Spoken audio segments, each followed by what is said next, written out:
ഇറാനിലെ സംഘർഷങ്ങൾ രൂക്ഷമാകുന്ന സാഹചര്യത്തിൽ ടെഹ്റാൻ ഇസ്ഫഹാൻ ആർച്ച് ബിഷപ്പ് കർദിനാൾ ഡൊമിനിക് ജോസഫ് മാത്യുവിനെ റോമിലേക്ക് മാറ്റിപ്പാർപ്പിച്ചു എന്ന വാർത്ത കണ്ട് ഇടയൻ ആടുകളെ ഉപേക്ഷിച്ചോ എന്ന ചോദ്യവുമായി ചിലർ രംഗത്ത് വന്നിരുന്നു. എന്നാൽ അദ്ദേഹം ഭയന്ന് ഒളിച്ചോടിയതല്ലെന്നും നിലവിലെ യുദ്ധസമാനമായ സാഹചര്യത്തിൽ അദ്ദേഹത്തെ മാറ്റിപ്പാർപ്പിച്ചതാണെന്നും റിപ്പോർട്ടുകൾ.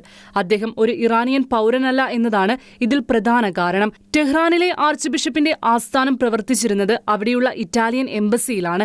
പ്രതിസന്ധിക്കിടെ ഈ എംബസി പൂർണ്ണമായും ഒഴിപ്പിക്കാൻ തീരുമാനിച്ചതോടെ ബെൽജിയൻ പൗരനായ കർദിനാളും സ്വാഭാവികമായും അവിടെ നിന്ന് മാറേണ്ടി വന്നു. യുദ്ധഭീതിയുടെ പശ്ചാത്തലത്തിൽ വിദേശ പൗരന്മാരെ സുരക്ഷിതമായി ഒഴിപ്പിക്കുക എന്നത് തികച്ചും നയതന്ത്രപരമായ ഒരു നടപടിയാണ്. അദ്ദേഹം ഇറാനിൽ തുടരുന്നത് ഒരുപക്ഷെ അവിടുത്തെ ചെറിയ ക്രൈസ്തവ സമൂഹത്തിന് കൂടുതൽ അപകടം വരുത്തിവെച്ചേക്കാം. പാശ്ചാത്യ രാജ്യങ്ങളുമായി സംഘർഷം നിലനിൽക്കുമ്പോൾ ഉയർന്ന പദവിയുള്ള ഒരു പാശ്ചാത്യ കർദിനാൾ അവിടെ തുടരുന്നത് തദ്ദേശീയരായ ക്രൈസ്തവരെ വിദേശ ചാരന്മാർ എന്ന് മുദ്രകുത്തുവാനും കൂടുതൽ വേട്ടയാടാനും കാരണമായേക്കാം. മാത്രമല്ല, അദ്ദേഹത്തെ തന്നെ ബന്ദികളാക്കി തീവ്രവാദികൾ വിലപേശാനും സാധ്യതയുണ്ട്. അദ്ദേഹം അവിടെ നിന്ന് മാറുന്നതിലൂടെ വിശ്വാസികൾക്ക് നേരെയുള്ള വലിയൊരു ഭീഷണിയാണ് സ്വയം ഒഴിവാകുന്നത്.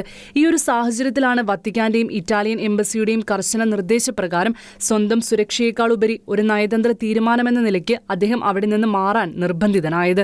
റോമിലെത്തിയ കർദിനാൾ ഡൊമിനിക് മാത്യു മാർച്ച് 11 വത്തിക്കാനിൽ ലയോ 14 പാപ്പയുമായി കൂടിക്കാഴ്ച നടത്തി. വേദനയോടെയാണ് മടക്കമെന്നും ഇറാനിലെ പ്രിയപ്പെട്ട സഹോദരങ്ങളെ ഓർക്കുമ്പോൾ വലിയ ദുഃഖവും വേദനയുമുണ്ടെന്നും റോമിലെത്തിയ കർദിനാൾ പ്രതികരിച്ചിരുന്നു.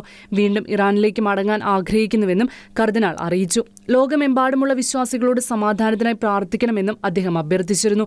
ഇറാനിൽ സംഘർഷാവസ്ഥ രൂക്ഷമാകുന്നതിനിടെ നിരവധി കത്തോലിക്ക വിശ്വാസികൾ രാജ്യം വിടുന്നു. അമേരിക്കയും ഇസ്രായേലും ഒരു വശത്തും ഇറാൻ മറുവശത്തുമായി സൈനിക സംഘർഷം ശക്തമായ സാഹചര്യത്തിലാണ് നയതന്ത്ര ഉദ്യോഗസ്ഥർ, ജീവനക്കാർ, വിദ്യാർത്ഥികൾ ഉൾപ്പെടെയുള്ള കത്തോലിക്ക വിശ്വാസികൾ ഇറാനിൽ നിന്ന് പുറപ്പെടുന്നതെന്ന് റിപ്പോർട്ടുകൾ വ്യക്തമാക്കുന്നു. ഫെബ്രുവരി അവസാനം മുതൽ മേഖലയിലുടനീളം സൈനിക ആക്രമണങ്ങൾ സംഭവിച്ചതോടെ സുരക്ഷാ ആശങ്ക ഉയർന്നിട്ടുണ്ട്. റിപ്പോർട്ടുകൾ പ്രകാരം ഇറാനിൽ ഇപ്പോൾ വളരെ ചെറിയ കത്തോലിക്ക സമൂഹം മാത്രമാണ് ശേഷിക്കുന്നത്. ഏകദേശം 80 കോടി ജനസംഖ്യയുള്ള രാജ്യത്ത് 2000-ഓളം റോമൻ കത്തോലിക്കരാണുള്ളത്. ഇന്റർനാഷണൽ ഡെസ്ക് ഷിക്കേന ന്യൂസ്.